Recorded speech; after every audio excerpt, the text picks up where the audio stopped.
So, hello there, and welcome back to yet another Night of the Movies podcast. And in these podcasts, I talk all things movies and TV, and whatever I want, whenever I want. And in today's podcast, I'm reviewing the spin-off series from The Boys, which is Gen V.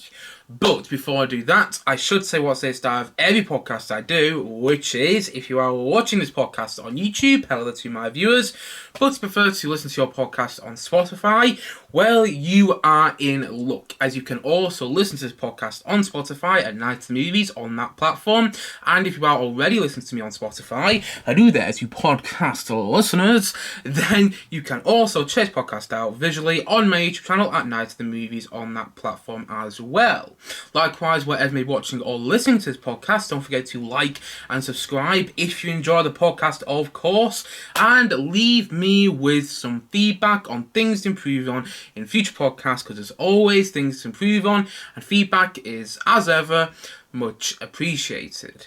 So, let's get into it. Gen V. So, as I've already mentioned, this is a spin-off from the popular subversive superhero show, which is The Boys. And I'm a big fan of The Boys. Like, I'm not going to sit here and say it's one of the best TV shows of the past couple of years, but it's definitely very entertaining, and I love how it provides a satirical look at superhero culture and what it would be like if superheroes actually existed in the real world, because the superheroes that you follow in The Boys are essentially the Justice League. I mean, they're not the Justice League because it's not a DC or Marvel branded show, but they're essentially the Justice League, and it's providing this real life satirical take of what it would be like if these superheroes existed in real life. And I think it's a very clever show. I think it's a very well written show, and yeah, I really like The Boys, and that was the main reason I was interested in watching Gen V,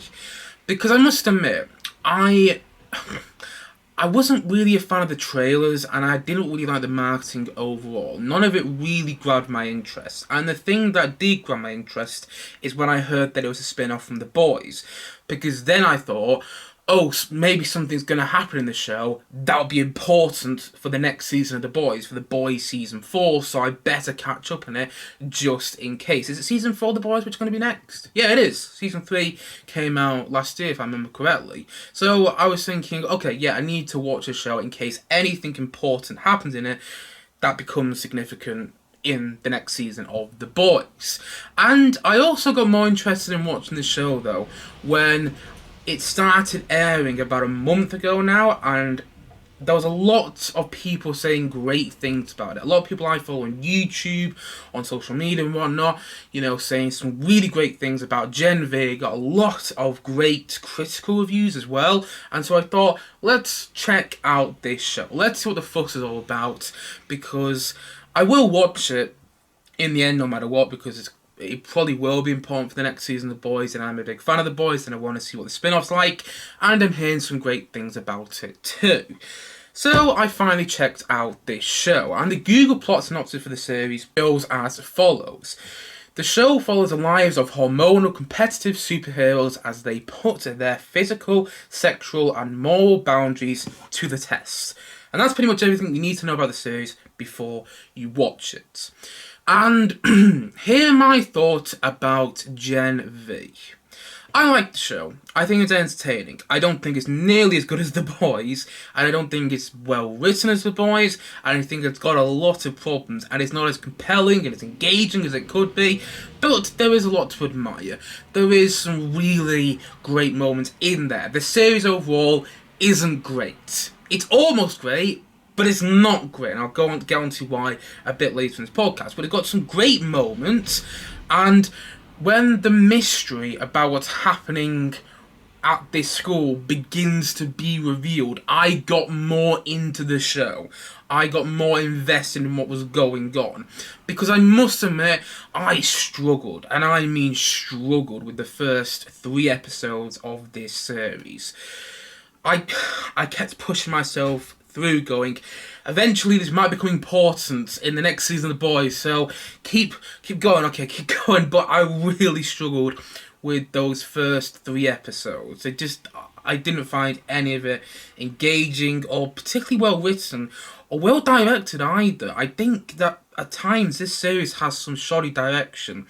But saying that, I got to episode 4, and what was going on in this school, when that began to be revealed, I got more interested in it. When you actually found out that what the school is doing. I'm not going to go and spoil this as a non-spoiler review because, in case people haven't seen the series yet, but when things get revealed, I got interested in the series more, I got into it more, and I got invested in more. Same with the characters. When you found out more about each character, I began to feel more invested in them. Because again, I must admit, at the start of the series, I didn't really like any of the characters apart from the protagonist. I always liked her from the get-go. I thought she had a very interesting and quite shocking introduction, which I was sat there watching going, wow, oh, that's very well done. All the other characters I didn't really care about so much at the start. I cared about them more as the series went on because you found out more about them and you found out why they might be acting in this certain, big-headed fashion. Yeah, there's a lot of the characters at the start of the series where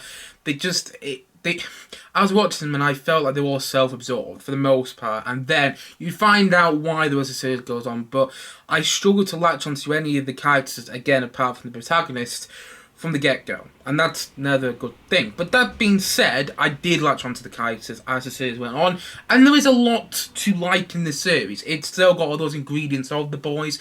You know, it has that violence, that gore, sometimes a bit too much gore in my opinion, but you know, it has a lot of gore, and it's also got that sex, the nudity, and it's got all the stuff you want from a series that is connected to The Boys. And that's kind of the problem though. The show, for all the good parts, and for the right reasons, and for the wrong reasons, feels like it's trying to connect itself too much to The Boys, and it feels like it's in the shadow of The Boys. It feels at times like it's throwing things in there, you know, all these connections to The Boys TV show to please fans of The Boys, to keep them interested. There were, I'm not going to spoil who, but there were cameos that popped up that I didn't feel totally earned. There were moments where characters would be referenced or situations would be referenced from The Boys, seasons 1 through to 3, and I would sit there going, but was that really needed? There were parts of the show which also felt too gory, as already sort of alluded to. You know, the Boys has a lot of gore. It does. And sometimes when I'm watching The Boys, you know, the main show, I do sometimes think maybe there is too much gore. But the writing brings it back to me, so I don't care about that too much. Here, I didn't feel the same. Because the writing wasn't as good as The Boys, I was sitting there going, maybe there is too much gore here. Why are we having this shocking moment? Is it just for shock value? Because is this really playing any significance to the plot? Like, there's one point of the series, and if you've seen the show, you probably know what I'm gonna go on about here. There's one point in the series where someone's body parts explode. A certain body part of on a human explodes. I wasn't sure if it was needed. I felt like it was just in there because, hey, we're doing a spin-off to The Boys. That's what it felt like. Hey, we're doing a spin-off to The Boys. Let's have that gore, let's have that nudity, and let's have all that because The Boys, when I didn't feel it was totally earned. I felt that there were parts of the show where I feel like the show is almost a poor man's version of The Boys. You know, you got the main group of characters, they're trying to take down this dark, authoritative force and what they are doing, and you have a lot of these characters that want to get into the Seven, and, you know, you have a lot of similarities in the show to The Boys, and at times it just reminded me that I would rather be watching The Boys.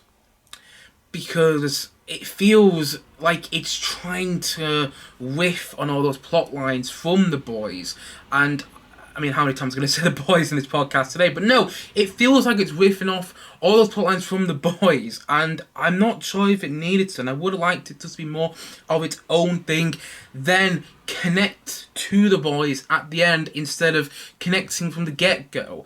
I mean, don't get me wrong, as I've already said, there's still plenty to admire in the show, and I did still enjoy watching it. The world building works well. I think this show does a good job at world building, although I must admit, I want more from a show than just world building. The amount of people that say, well, this show worked. I've heard people say this about not just this show, but other superhero shows, you know, Marvel ones and whatnot, where they go, oh, I really like this show because of the world building. And I'm thinking, but there should be more from a show than just world building. That being said, the world building in the show does work.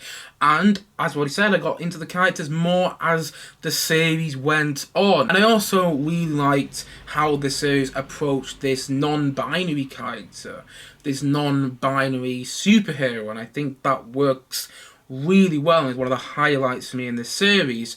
And I liked certain character relationships. I liked watching certain characters bond with one another as the series went on, and I do think that the finale was good.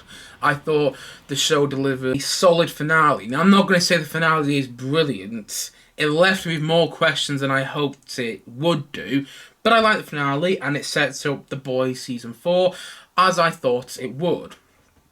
Still, I'm sitting there going, why is this show not working for me as much as I wanted to? And I've already spoken about how I think it's in the shadow of The Boys. I think it's trying to connect itself too much to the main show.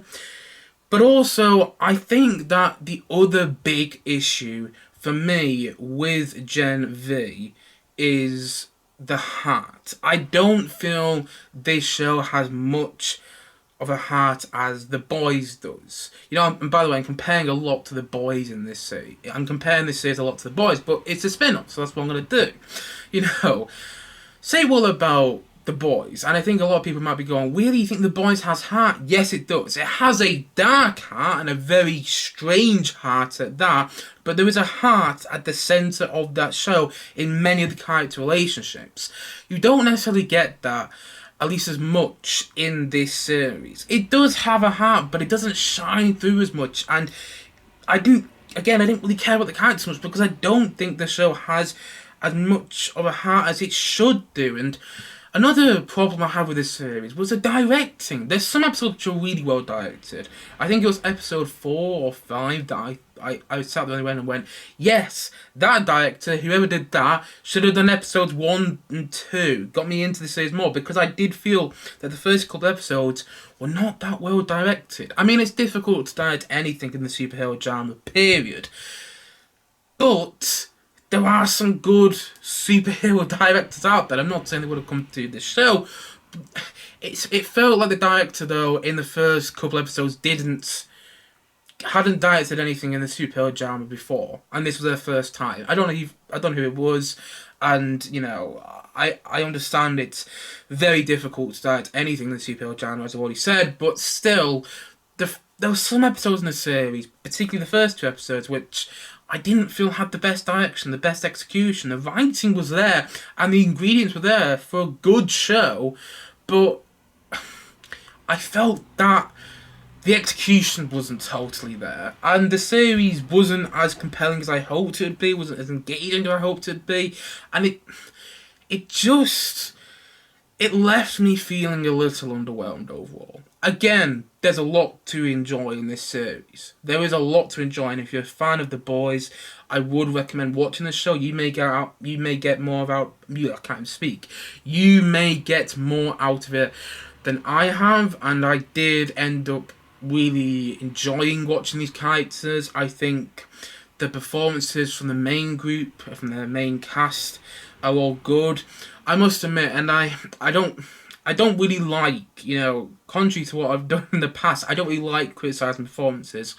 But still, I think some of the performances in the main cast aren't great, but they all give good enough performances, and I think it's an entertaining show.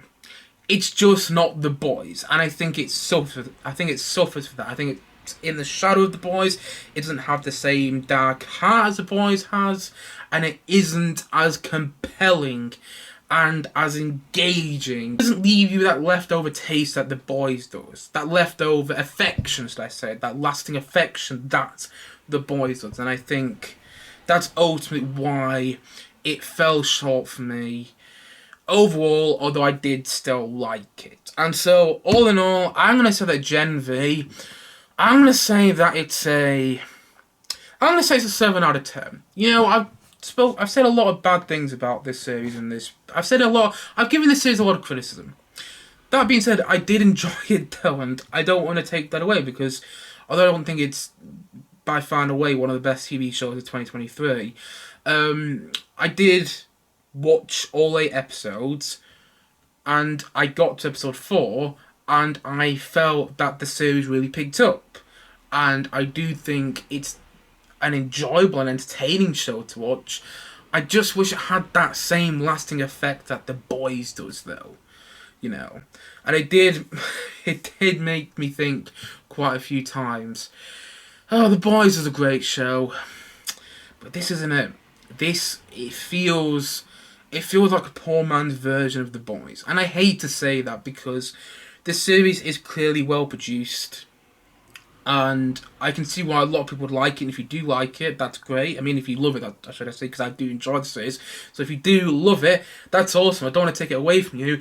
I just wish I loved it as well. I really wish I loved it. And one other thing that I'm going to mention, even though this podcast has been running a bit too long already, one other thing I'm going to mention is that the series felt a bit like a mix of the Netflix TV show Sex Education and the other Netflix TV show Stranger Things, and also X-Men, but not as good as any of those stuff when they were at their prime. Like, I didn't think season 4 of Sex Education was great.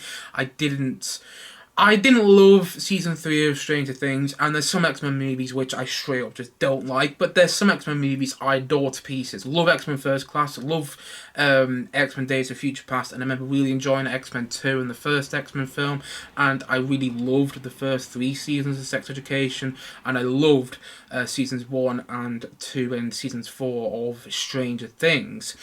And the series feels like a mix of all them. It feels like a mix of all those shows and films. But it's not as good as those shows, though.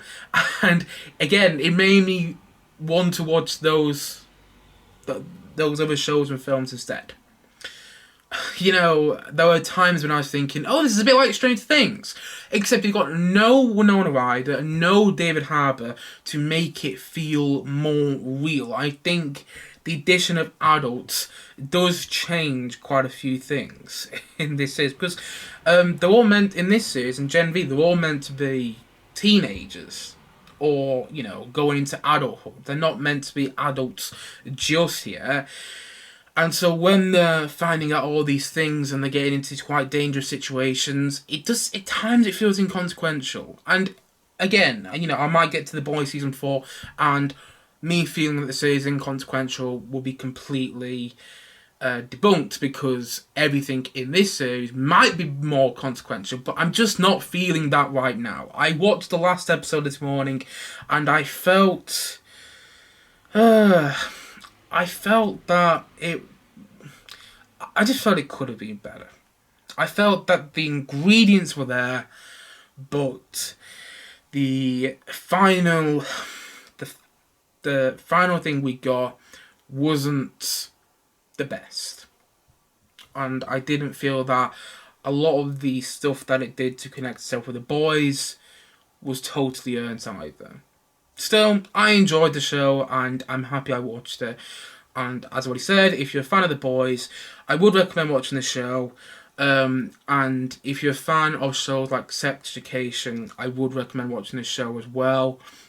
That being said, when I sat down to watch this show, I wanted it to feel more like a spin-off from The Boys. I didn't sit down to watch a show to watch Sex Education. You know, I was in the mindset to watch something that wasn't Sex Education. I love that show, but that's a different show. That's its own entity. I wanted to watch something which It didn't feel like that, and yet it felt more like that. It felt more like Sex Education, and more like X-Men, and more like Stranger Things than I wanted it to.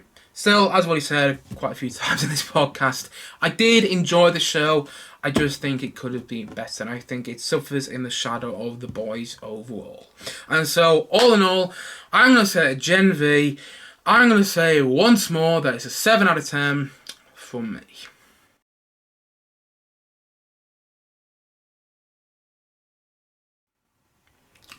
Anyway, guys, that is it for the podcast for today.